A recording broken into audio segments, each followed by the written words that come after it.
So this is the worked solution for the challenge problem to section 1.3.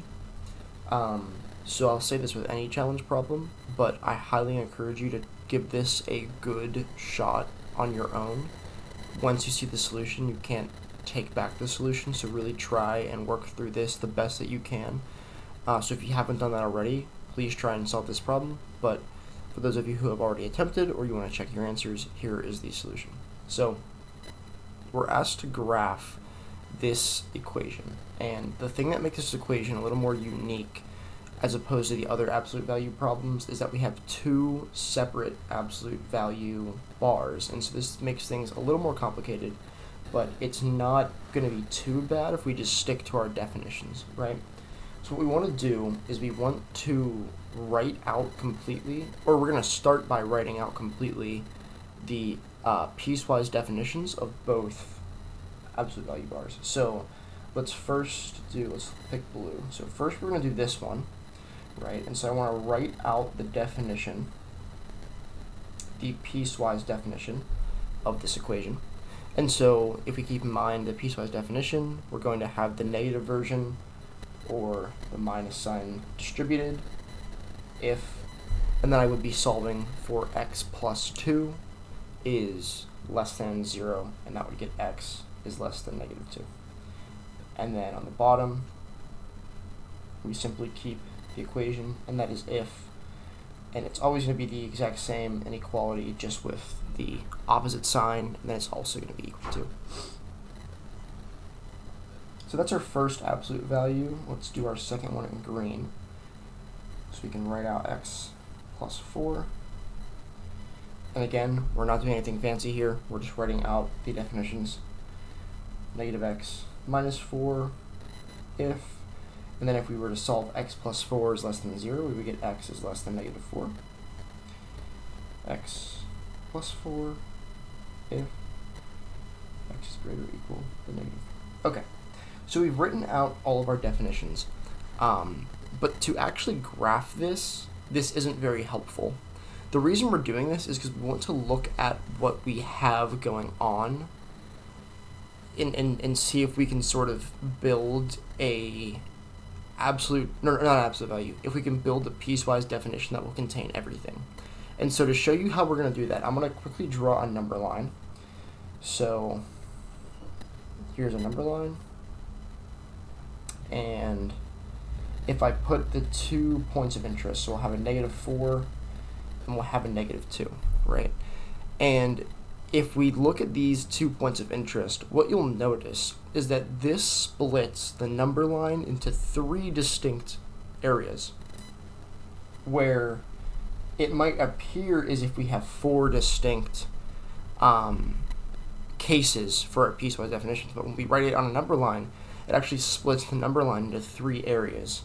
And so what we can sort of pick up on, well, if I have a number that is less than negative 4, let's say I have a number down here at like negative 10. If something is less than negative 4, we know that it's also less than negative 2 because negative 4 is already less than negative 2. And the same can happen on the opposite end. If I have, say, 0 over here, 0 is greater than negative 2, and if it's greater than negative 2, it's also greater than negative 4. And so some of our cases start to blend together. And what we really see is that we can actually write a new piecewise definition for the entire function using only 3 cases, because certain cases will overlap. So we'll have case 1, 2, and 3, and we're going to write an absolute value definition based on this. So let me write, I'm going to say f of x here, because we're going to write out our entire definition. I'm going to give myself a decent bit of working room here because I want to show you how the calculations are going to work. And we're going to have 3 if cases, right? Okay, so let's write out our cases first so we can sort of get a bigger picture of what's going on, and then we'll put the equations in.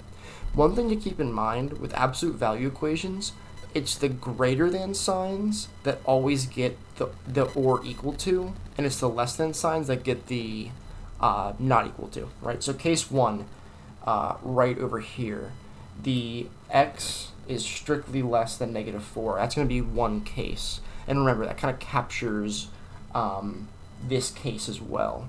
But anyway, that's case 1. Case 2, well, we can be greater than -4, and we can be greater than or equal to -4, but strictly less than 2. So that's another case. Oops, sorry, not equal to, less than 2. And really, these specifics of like can be equal to, oh, my face cam is blocking. Let me scroll down a little bit. These strict examples of, or these strict cases of like is equal to, not equal to, this isn't really going to affect your graph very much, but if we want to be fully correct in our solution, we do want to do this, right? So anyway, my last case is greater than -2, and so let me just scroll down so my face cam isn't blocking me, and we have x is greater than, oh, sorry, this should be a -2 and -2. Okay. So really quickly, let me rewrite my equation. So we have x plus 2, x plus 4.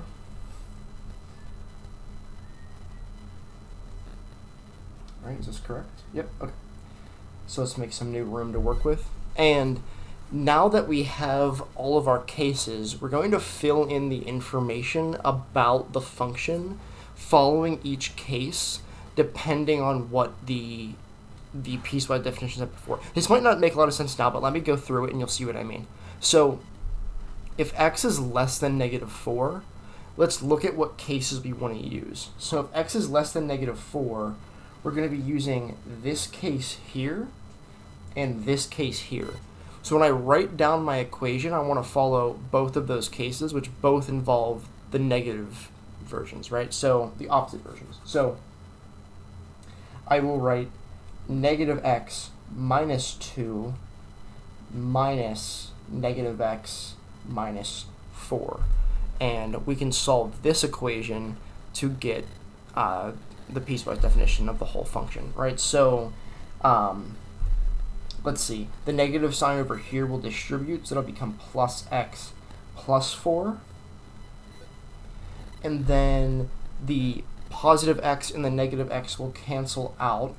So, oh, I accidentally erased it, but, you know, anyway. So those x's will, what? Why is that happening? Anyway, it's not super important. Oh, does it have an, listen, I'm still learning how to use the tablet. Please bear with me. But anyway, these x's will cancel out, and then what we have left over is a -2 and a positive 4, and if we add those together, we're going to get a positive 2. So the entire equation for this section of the piecewise function is positive 2. Now, I'm going to erase this just to make room, but you know, feel free to pause and look over my work. So the entire piecewise function for the first case is just positive 2. So it's going to be a horizontal line on the graph. Okay, for the second case, we have that x is greater than -4 and x is less than -2. So we want to use these two cases, this case here and this case here.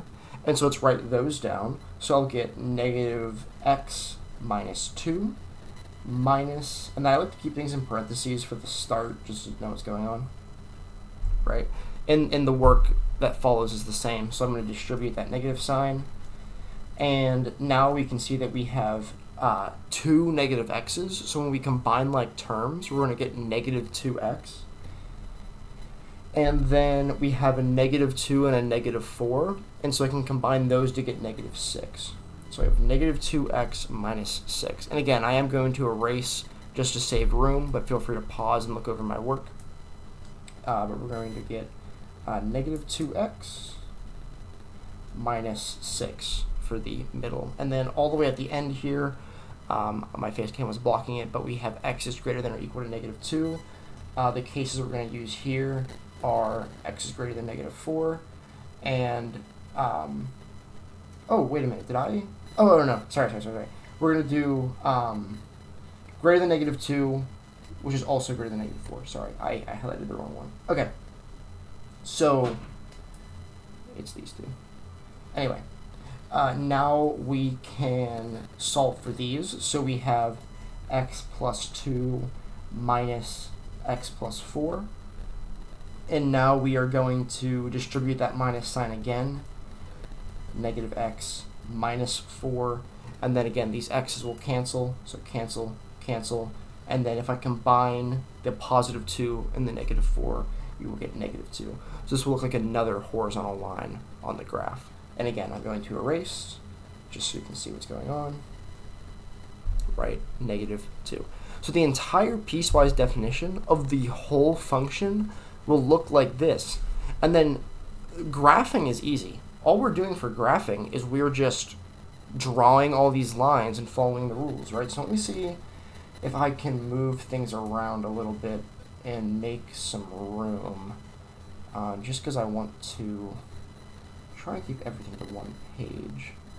So let's see, if I do this, yeah, all right, so we're gonna work in a new space and we'll graph this real quick. And hopefully at this point, I mean, really what I would encourage you to do, if you haven't gotten to try this problem yet, is just try and graph from this point. Don't even watch the rest of the video. If you knew enough about absolute values to get to this point in the worksheet, hopefully what follows isn't too difficult, but I'm still going to show you anyway. So let's see, let's draw my axes, and again, I also encourage you, if you want to go to Desmos and graph something like this to see a better picture on a computer, because obviously my hand-drawn version won't be perfect. But anyway, okay, so let's draw some tick marks. We're going to want a decent bit, because our points of interest are on the negative ends, but let's see. Okay, so the first line we're going to graph, let's do this in yellow, right? So I'm going to graph this line. So a horizontal line at 2 if x is less than negative 4. And so our point of interest, negative 4, is going to happen right here. And it's going to be a horizontal line at 2. And so I'm just going to go ahead and at 2 draw a horizontal line. That's a little too low. There we go. Horizontal line from here.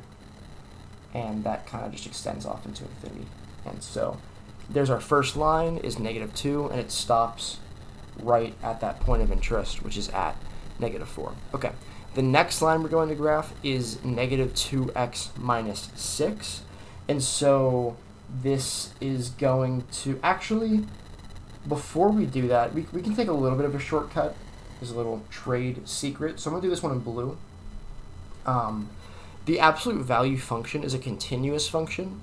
Essentially, nothing's going to break. So I can actually kind of cheat with the harder line, that negative 2x minus 6, by just graphing the two straight lines and then filling in the rest of the information. So let's go to our point of interest here is now at negative 2. So our line's going to be, why does it do that? Okay, anyway. So our line's at negative 2 here.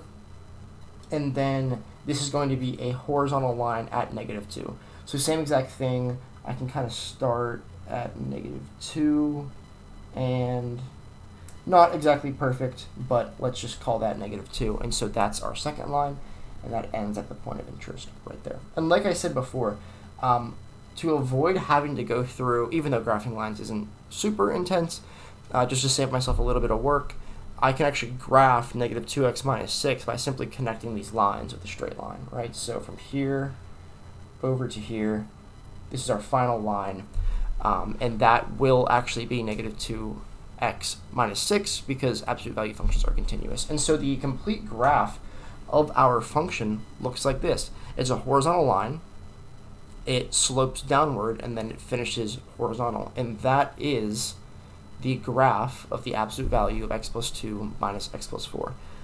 So it's a pretty interesting challenge problem. The big takeaway here, even if you weren't able to actually solve the problem, the big takeaway from the solution is don't forget your piecewise definitions. We were able to get a start on this problem by simply filling out the information of each piecewise definition individually.